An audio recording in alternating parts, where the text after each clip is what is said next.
The cafe was so bright that morning it felt like the sun had decided to sit at the table with me, exposing every corner of my life I had been trying to keep in the shadows. I remember staring at the mint green teacup between my hands, my fingers trembling more from dread than caffeine. My heart felt heavy, bruised from months of disappointments, and my breathing was shallow, like every inhale carried a question I wasn't ready to answer. And right in the middle of that suffocating moment, I told myself this blind date would finally be different, that maybe, just maybe, life would give me a break. I had no idea that this would be one of the worst hours of my life, or that a stranger sitting 2 tables away would rewrite my entire future with one sentence that felt like a rescue line thrown to a drowning man. If you believe in kindness, second chances, and the idea that life can surprise us when we least expect, take a moment to like, comment, share, and subscribe to the channel, Kindness Chronicles, to support more heartwarming stories like this one. My name is Aidan Rowe, and that morning, I walked into the daytime cafe called Sunstone Garden, a place filled with large windows, warm wooden textures, and the smell of fresh pastries that usually calmed me. But today, nothing felt calming.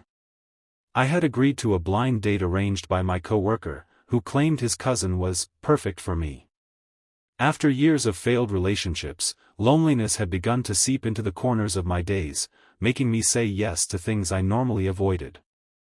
So I dressed in a clean denim jacket, combed my hair, rehearsed my introduction 100 times, and went inside with a fragile hope tucked inside my chest. Her name was Talia Crane, and from the moment she walked in, I sensed tension. She sat down with a sigh, as if meeting me were already exhausting. Her eyes scanned the room more than my face, her fingers tapping impatiently on the table. At first, I tried to understand. Nerves, maybe? Overwhelm? But within minutes, it became painfully clear that she had no desire to be there. She didn't ask anything about me. She didn't smile. She didn't even pretend. Every answer was short. Every glance was away. She checked her phone constantly, rolling her eyes at messages I couldn't see. When the waiter came, she ordered a salad she barely touched, complained the room was too warm, said the chairs were uncomfortable, and at one point told me, "I'm only here so my cousin stops bothering me about it." Something inside me wilted. I tried to stay polite, but each moment chipped away at me. She criticized my job as a library assistant, said it sounded too uneventful for a grown man. She mocked my love for sketching nature scenes. She shrugged when I shared that I had overcome anxiety after a rough breakup. And by the time she excused herself to take a phone call outside, I was left alone at the table, staring at the crumpled napkin I kept twisting in my hands. It wasn't heartbreak I felt. It was something deeper, this old, familiar ache that whispered, maybe you're not enough. Maybe this is all life has for you. But life is strange. It often cracks you right open just to let something unexpected shine through. Because as I sat there, trying not to look as devastated as I felt, I sensed someone staring at me. When I looked up, I saw a woman at the next table, a woman who wasn't trying to look away. She wore a soft blue blouse, had dark curly hair pulled into a loose ponytail, and her warm brown eyes held something I hadn't seen in a long time, empathy. Not pity. Empathy. A quiet understanding. I didn't know her name then. I didn't know anything about her. But what she said next would flip the entire day upside down, reshaping everything I thought I knew about timing, fate, and the invisible ways strangers sometimes step into our lives. When Talia came back inside and bluntly told me she needed to leave, not even finishing her drink, the girl at the next table leaned slightly closer, lowered her voice just enough for only me to hear, and said with a small, sincere smile, "We should date instead." For a moment, I thought I imagined it. I blinked at her, stunned, speechless. My heartbeat, which had been dragging like a tired drum, suddenly raced. Talia didn't even notice, she walked out without a goodbye. But the girl stayed. She held my gaze, steady, kind, and determined. She then added softly, "You deserve so much better than what she gave you." Her name, as I soon learned, was Marin Salas, a 28-year-old illustrator who had come to the cafe for inspiration. She told me she had been watching my date unravel from the first minute, and she couldn't stand seeing me sit there looking so defeated. She said she believed in stepping in when kindness was needed, no matter how unexpected it looked. And then she admitted something that made my breath catch. I don't know why, but the moment I saw you, I felt like I was supposed to say something. It felt wrong to watch you be dismissed like that. I wasn't used to someone defending me, much less a stranger who looked at me like I mattered. We began talking. Tentative at first, but soon our conversation flowed with a natural, easy rhythm. She asked about my sketches, and instead of mocking them, her eyes lit up in genuine excitement. When I talked about my job at the library, she said she admired anyone who devoted themselves to books and community. She listened, really listened.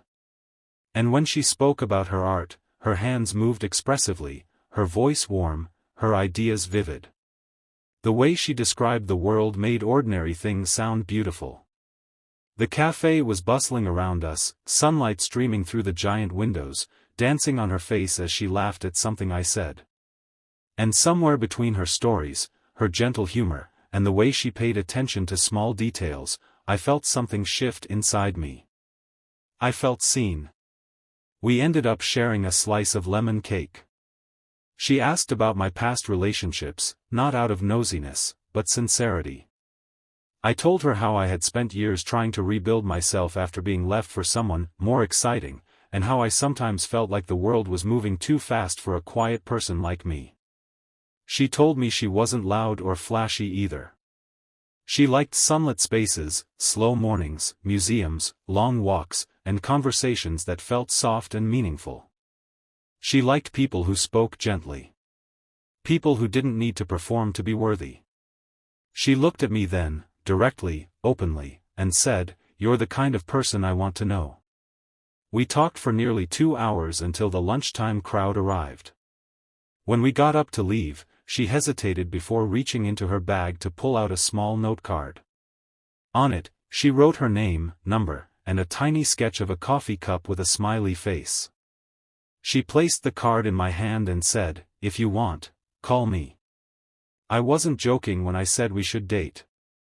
I watched her walk away, her silhouette glowing in the afternoon sun. My heart, which had felt so heavy earlier, now beat with an unfamiliar softness.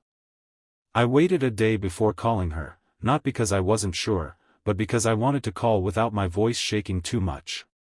When she picked up, her cheerful, "Hey, Aiden," made me smile instantly. She suggested we meet at a botanical park nearby. A morning date. Daylight again. Warm, open skies. It felt right. That day, as we walked through fields of marigolds and lilies, everything between us blended naturally. She showed me the flowers she used in her illustrations. I showed her my favorite spot near the pond where light fell through the trees like strands of silver. She asked thoughtful questions, laughed at my awkward jokes, and even nudged me gently when I apologized too much. At one point, we sat on a bench overlooking the water.